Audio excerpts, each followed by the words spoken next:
নমঃ সূর্যায় শান্তায় সর্বরোগ নিবারিণে আয়ুরারোগ্যমৈশ্চর্যম দেহি দেব জগৎপতে। জয় শ্রী সূর্যদেবের জয়। নমস্কার বন্ধুরা, আমাদের এই চ্যানেলের পক্ষ থেকে আপনাদের সকলকে স্বাগতম জানাই। আশা করছি আপনারা সকলেই মূলত ভালো আছেন এবং সুস্থ আছেন। কাল পুরুষের রাশিচক্রের একাদশতম রাশি, একাদশ বিভাগের রাশি এবং শনি গ্রহ দ্বারা নিহতকারী রাশি কুম্ভ রাশি এবং কুম্ভ লগ্ন প্রতিবেদন্ত এবং অবলম্বন বিবৃতি করে তুলে ধরে সম্ভাব্য জুলাই নীতি সহকারে, অর্থাৎ জুলাই মাসের সম্পূর্ণ 10 তারিখ থেকে 25শে জুলাই এই যে সময়কালটা আপনাদের অর্থাৎ কুম্ভ লগ্নের ক্ষেত্রে এক বিস্তীর্ণ পূর্ব এবং মিশ্র ফলদায়ক সময়কাল হয়ে উঠবে। এই সময়কালে কয়েকটি গুরুত্বপূর্ণ গ্রহের গোচর কিন্তু সম্ভাব্য আপনাদের শুভ অবস্থানে কিন্তু অবস্থান করছে, যার কারণে আপনাদের ক্ষেত্রে লাভ প্রদান করবে।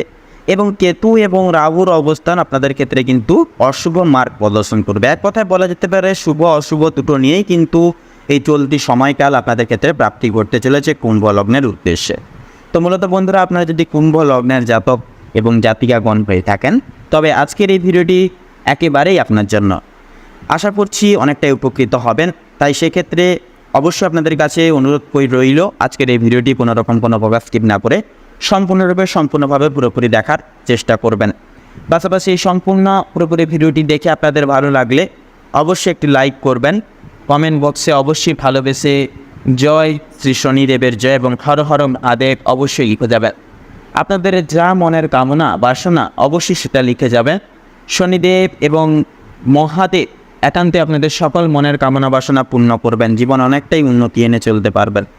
পাশাপাশি অবশ্যই বন্ধুরা ভিডিওটিতে একটি লাইক দিয়ে বন্ধুবান্ধবদের সাথে শেয়ার করবেন এবং অবশ্যই চ্যানেলটিকে সাবস্ক্রাইব করে রাখবেন। তো চলুন বন্ধুরা, প্রথমে গ্রহগতির পরিস্থিতি এবং অবস্থান সম্পর্কে জেনে নেব কুম্ভ লগ্নের উদ্দেশ্যে এই সময়কালের ন্যায়।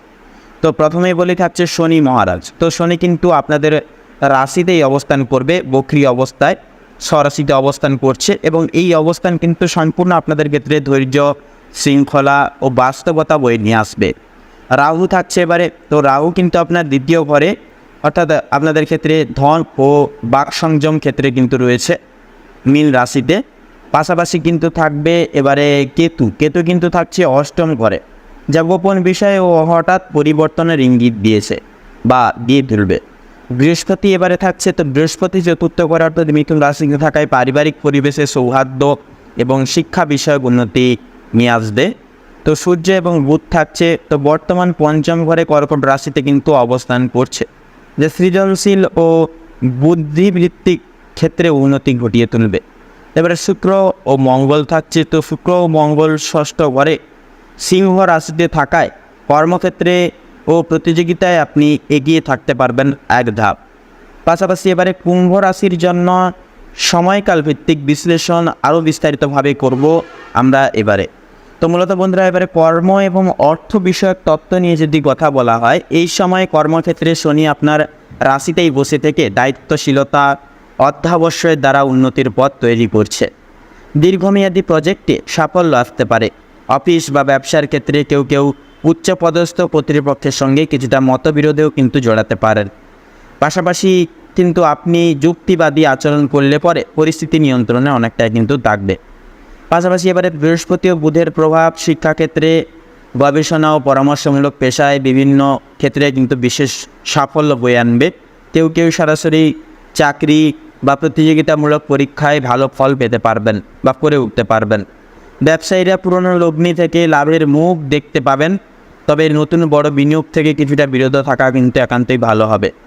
আর্থিক দিক থেকে যদি কথা বলা হয়, আর্থিক দিক থেকে রাহুর উপস্থিতি ব্যয়ের প্রবণতা বাড়াবে, বিশেষ করে পরিবার ও বিলাস দ্রব্যে। তবে পঞ্চম ঘরে বুধের অবস্থান আপনাকে ভালো পরিকল্পনার মাধ্যমে ব্যয় নিয়ন্ত্রণ করতে অনেকটাই সহায়ক বা সহায়তা করে তুলবে। তো পরামর্শে যদি দেওয়া হয় এই বিষয়ে, আর্থিক দিকের বিষয়ে, তাহলে বলবো নতুন ঋণ নেওয়ার আগে ভালোভাবে যাচাই করুন। রিয়েল এস্টেট বা গৃহ সংক্রান্ত কাজে বিনিয়োগ শুভ হতে পারে 16ই জুলাইয়ের পর। অবশ্যই সেই সকল দিকে সুযোগ নেবেন। তো এবারে প্রেমময় এবং দাম্পত্য জীবনের ক্ষেত্রে যদি কথা বলা হয়, এই সময়টি প্রেমজ জীবনের ক্ষেত্রে মিশ্র ফল এনে দেবে। পঞ্চম ঘরে সূর্য বুধের উপস্থিতিতে কারো কারো জীবনে নতুন সম্পর্কের সূচনা হতে পারে। তবে কথাবার্তার মাধ্যমে ভুল বোঝাবুঝি বা অহংবোধ থেকে একান্তই নির্বিশেষেই দূরত্ব তৈরি হতে পারে। তাই সম্পর্ক টিকিয়ে রাখতে রীতিমতো নম্রতা বজায় রাখা জরুরি হবে। বিবাহিতদের ক্ষেত্রে শনি রাশিস্থ হওয়ায় দায়িত্বের অনুভূতি ও সহানুভূতিশীল আচরণ বৈবাহিক সম্পর্ককে কিন্তু মজবুত করবে। তবে কেতু অষ্টম ঘরে থাকার কারণে সঙ্গীর স্বাস্থ্য বা মানসিক অবস্থা নিয়ে কিছুটা উদ্বেগ তৈরি করতে পারে, করিয়ে তুলতে পারে। তো এর পাশাপাশি লক্ষ্য করা যাবে বিশেষ কিছু পরামর্শ যদি আপনাদের ক্ষেত্রে এইরকম বিষয় যদি দেওয়া হয়, কোনো গোপন বিষয় বা অতীতের ঘটনা এখন প্রকাশ পেলে সম্পর্কের মধ্যে টানাপোড়েন দেখা যেতে পারে, একান্তই সতর্ক থাকুন। তো এবারে পারিবারিক ও সামাজিক জীবন নিয়ে যদি কথা বলা হয়, বৃহস্পতির প্রভাব পারিবারিক পরিবেশে শান্তি ও উন্নতি এনে দেবে। তবে রাহুর অবস্থানকাল দ্বিতীয় ঘরে থাকায় পরিবারের কারোর সাথে ভুল বোঝাবুঝি বা কথার ভুল ব্যাখ্যার আশঙ্কা রয়েছে। তো সন্তানদের নিয়ে গর্বের মুহূর্তও কিন্তু আসতে পারে। শিক্ষাগত বা প্রতিযোগিতামূলক ক্ষেত্রে তারা সাফল্য বয়ে আনতে পারে। তো সমাজে আপনার সম্মান বৃদ্ধি পাবে, বিশেষ করে যারা সমাজসেবামূলক কাজে যুক্ত রয়েছেন তাদের জন্য সময়টি অনুকূলগ্রস্ত হবে। তো এই রকম এক বিষয় যদি আপনাদের ক্ষেত্রে পরামর্শ যদি বিশেষ কিছু প্রদান করা হয়, তাহলে বলবো পরিবারের মধ্যে কারো অসুস্থতা নিয়ে কিন্তু কিছুটা চিন্তা আসতে পারে, সেহেতু চিকিৎসায় অবহেলা না করাই উত্তম হবে। তারপরে শিক্ষা ও মানসিক অবস্থার বিষয় নিয়ে যদি কথা বলা হয়, তো এই সময় ছাত্রছাত্রীদের জন্য অত্যন্ত শুভ সময় হবে। পঞ্চম ঘরে বুধ ও সূর্যের অবস্থান একদিকে যেমন সৃজনশীলতা বাড়িয়ে তুলবে, অন্যদিকে অধ্যয়নেও কিন্তু মনোযোগ বাড়িয়ে তুলবে। উচ্চশিক্ষা বা বিদেশে পড়াশোনার পরিকল্পনাও কিন্তু অনেকে সুফল বা সফল হতে পারেন। মানসিকভাবে কিছুটা দোলাচল থাকলেও শনি ও বৃহস্পতি ধৈর্য ভারসাম্য বজায় রাখতে সাহায্য করবে, সেহেতু এইরকম এক বিষয়ে যোগ ধ্যান কিংবা আধ্যাত্মিক অনুশীলনে মনের স্থিতি অনেকখানি বাড়িয়ে তুলবে। তো বিশেষ কিছু যদি শিক্ষামূলক বিষয় যদি বিশেষ কিছু পরামর্শ দেওয়া হয়, তো দৃষ্টিভঙ্গিকে ইতিবাচক রাখলে মানসিক অস্থিরতা থেকে দ্রুত মুক্তি মিলবে। তারপরে স্বাস্থ্য পরিস্থিতির বিষয়ে যদি কথা বলা হয়, শনি রাশিস্থ হওয়ায় শরীরের ওপর চাপ একটু বেশি পড়তে পারে, বিশেষ করে হাড়, হাঁটু ও স্নায়ুর সমস্যা। তবে আপনার নিজের যত্ন নেওয়া মানসিকতা এই সময় বৃদ্ধি পাবে। তো এবারে কেতুর প্রভাবে হঠাৎ করে পেট বা গোপন অঙ্গ সংক্রান্ত কিছুটা সমস্যা দেখা দিতে পারে। তাই খাদ্যাভ্যাস ও স্বাস্থ্য সচেতনতা একান্তই বজায় রাখা প্রয়োজন হবে। নিয়মিত যোগ ব্যায়াম ও হালকা ব্যায়ামের উপকার অনেকটাই কিন্তু পেতে পারবেন। তো পরামর্শ যদি দেওয়া হয়, তাহলে বলা যেতে পারে অতিরিক্ত রাত জাগা, মানসিক চাপ একান্তই এড়িয়ে চলুন। প্রয়োজনে ডাক্তারবাবুর পরামর্শ একান্তই জীবনে অনুগ্রাহ্য করুন। তো মূলত বলা যেতে পারে যে সারসংক্ষেপে এই সময়কাল আপনাদের ক্ষেত্রে কিন্তু অনেকটাই মিশ্র ফলদায়ক হবে, বিশেষত কুম্ভ লগ্নের ক্ষেত্রে। অবশ্যই প্রত্যেকটা দিক প্রতিবেদনতে আপনারা যেমন লাভ প্রাপ্তি পেতে পারবেন, তেমনটাই কিন্তু নিজেদের দিক থেকে বাঞ্ছনীয় হবে। করণীয় কাজগুলি সময় সাপেক্ষে পুনর্মিলন বা পুনরায় কিন্তু বড়িয়ে চলার চেষ্টা করবেন।